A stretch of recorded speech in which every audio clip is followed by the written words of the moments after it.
டாடா. இது ஒரு single father பற்றின கதை. ஹீரோவும் ஹீரோயினியும் ரொம்ப விரும்புவாங்க. ஒரு கட்டத்தில் வந்து ஹீரோயினி கன்சீவ் ஆயிடுவா. அதை வந்து ஹீரோ கிட்ட சொல்லுவான்.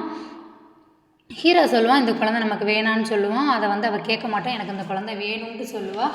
அதுக்கப்புறம் தன் பெற்றோர்கிட்ட போய் எடுத்து சொல்லுவாள். இப்போ அவங்க ஹீரோயினியோட அப்பா அம்மா எல்லோரும் சொல்லுவாள், நீ எங்களுக்கு தேவையில்லை, இப்படி பொண்ணு எங்களுக்கு வேணாம், இதோட உன்னை மறந்துடும் அப்படிங்கிற மாதிரி சொல்லிவிட்டு விட்டுட்டு போயிடுவாங்க. அதுக்கப்புறம் ஹீரோவுடைய அப்பா வந்து என்ன சொல்லுவார்னா, உன்னை நம்பி ஒரு பொண்ணு வந்திருக்கு, அதை நீ தான் காப்பாற்றணும் அப்படின்னு சொல்லிட்டு அவளும் அந்த இடத்துல சொல்லிவிட்டு அங்கேருந்து போயிடுவாங்க. அதுக்கப்புறம் இந்த ஹீரோவும் ஹீரோயினும் தனியாக ஒரு வீடு எடுத்து தங்கிட்டு அவளுடைய வாழ்க்கையை தொடர ஆரம்பிப்பாங்க. அப்போது அவங்களுக்கு ஃபினான்ஷியல் சப்போர்ட் இருக்காது, நல்ல வேலை இல்லை, வேலைக்கேற்ற சம்பளம் இல்லை, ரொம்ப சிரமப்படுவான். அதே அப்படியே ரொட்டீனாக வர வர வர ஹீரோவும் ஹீரோயினுக்கும் அடிக்கடி சண்டை வர ஆரம்பிக்குது. இந்த சண்டையினால் 2 பேருக்கும் மன வருத்தம் ஏற்படுது. ஒரு கட்டத்தில் வந்து ஹீரோ ரொம்ப சண்டை போட்டுட்டு வீட்டிலேருந்து வெளியில் போகிறான், வேலைக்கு போயிட்டான். ஹீரோயினுக்கு அந்த டயத்தில் வந்து லேபர் பெயின் வருது. அவளும் ஃபோன் அடித்து பார்க்குறா. ஹீரோ ஃபோனே எடுக்கலை, ஃபோன் அவனுக்கு சைலண்டில் இருக்கு போல். அவன் அதை கவனிக்கவும் இல்லை, வேலை ப்ரெஷரில் அப்படியே போயிட்டான். ஒரு கட்டத்தில் அந்த ஹீரோயின் என்ன செய்கிறா, தன்னுடைய அப்பாவுக்கு ஃபோன் பண்ணுறான். ஃபோன் பண்ணி இப்படி சொல்கிறா. அவங்க அப்பாவும் வந்து அந்த பொண்ணை அவளை அங்கேருந்து கூட்டிகிட்டு போயிடுறாங்க. அதுக்கப்புறம் ஹீரோ இத்தனை தடவை ஃபோன் பண்ணியிருக்கா, என்னன்னு தெரியலன்னு சொல்லிட்டு வீட்டுக்கு வந்து பார்க்குறான். ஹீரோயின் வீட்டில் இல்லை. அதை பார்த்துட்டு என்ன ஏதுன்னு விசாரிக்கும் போது ஹீரோவுடைய அப்பா வந்து என்ன செய்யறான், ஹாஸ்பிட்டலுக்கு கூட்டிகிட்டு போயிருக்கா அப்படிங்கிற ஒரு செய்தி தெரிய வருது. இவனும் போகிறான். போனதுக்கப்புறம் குழந்தைய மட்டும் ஹீரோ கையில் கொடுத்துட்டு, இனிமேல் உனக்கும் என் பொண்ணுக்கும் எந்த சம்மந்தமும் இல்லை அப்படின்னு சொல்லிட்டு போயிடா. என் ஒய்ஃப் எங்கன்னு இவன் கேட்குறான் ஹீரோ.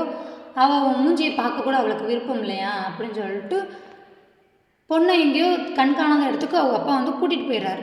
இது தெரிஞ்ச ஹீரோ வந்து மனம் உடஞ்சு நிறைய தடவை அந்த ஹீரோயினியை தேடி போய் பார்க்குறான். அந்த இடத்துல ஹீரோயினி இல்லை, வீடெல்லாம் மாறிடுறாங்க, வீடெல்லாம் ஷிஃப்ட் பண்ணிடுறாங்க.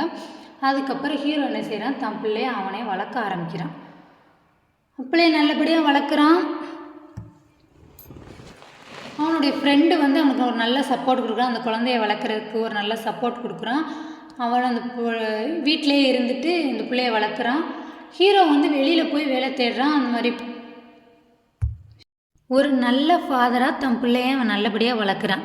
ஒரு கட்டத்தில் அவனுக்கு ஒரு நல்ல வேலை கிடைக்கிது. அந்த வேலையை தேடி அவன் போகிறான். அங்கே போய் பார்த்தா தன் மனைவி தான் மேனேஜராக இருக்கா. அதை பார்த்தோன்னே அவனுக்கு என்ன சொல்கிறதுனே தெரியலை.